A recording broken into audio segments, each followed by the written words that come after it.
నేను వస్తాను, నేను ఈ రాష్ట్రాన్ని, దేశాన్ని, సమాజాన్ని నేను మారుస్తాననే కాన్ఫిడెన్స్ ప్రసన్నకుంది. మీ అభిప్రాయం మీరే, తన అభిప్రాయం తనది.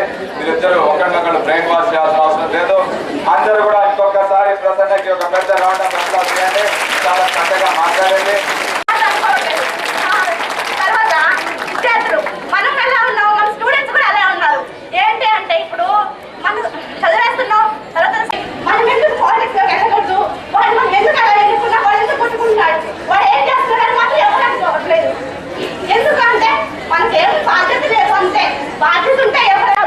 ప్రతి ఒక్కరు దేశంలో ఆ పాలిటిక్స్ వాళ్ళు కరెక్ట్ గా ఉంటే చదువుకున్న ప్రతి ఒక్కరికి ఉద్యోగాలు వస్తాయి. మనకు స్వాతంత్రం వచ్చి 65 ఇయర్స్ అయింది.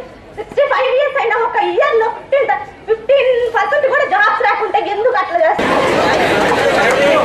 అలా ఎందుకు అడుకోవాలి? ఇప్పుడు రాజకీయ నాయకులు వాళ్ళ స్వార్థం గురించి వాళ్ళు ఆలోచిస్తూ ఉంటారు. రేపు మనం కూడా వెళ్ళినా కానీ మన స్వార్థం గురించి మనమే ఆలోచిస్తాం.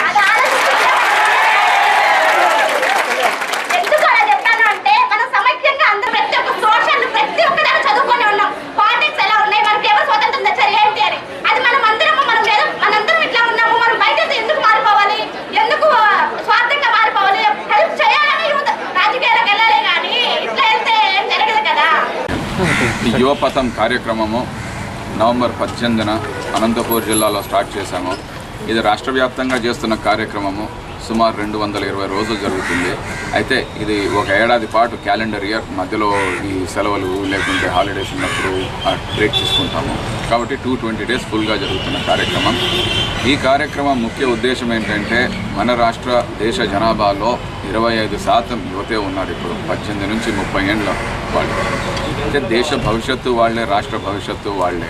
వాళ్ళందరినీ ఎప్పటికైనా మనము దిశానిర్దేశం ఇచ్చి రాష్ట్రానికి, దేశానికి సంపదగా తీర్చిదిద్దాలి. వాళ్ళు అభివృద్ధి చేయాలి దేశానికి. వాళ్ళు దేశానికి, రాష్ట్రానికి భవిష్యత్తులో భారంగా మారకూడదు. వాళ్ళు భారంగా మారితే 2 రకాల రిస్క్స్ వస్తాయి. ఒకటి ఎకనామిక్ రిస్క్, రెండోది పొలిటికల్ రిస్క్. ఎకనామిక్ రిస్క్ అంటే వాళ్ళకు కూడా మనం పెన్షన్లు ఇవ్వాలంటే రాష్ట్రం భరించలేదు. రెండోది పొలిటికల్ రిస్క్ అంటే ఇలాంటి వాళ్ళు, చదువుకున్న వాళ్ళు నిరుద్యోగులుగా మిగిలితే వాళ్ళకి ఆస్పిరేషన్స్ ఎక్కువగా ఉండి ఫ్రస్ట్రేషన్ కూడా పెరిగితే ఈజిప్ట్ తరహా విప్లవాలు కూడా దారితీస్తుంది. కాబట్టి అవన్నీ కూడా మనం అవాయిడ్ చేయాలి.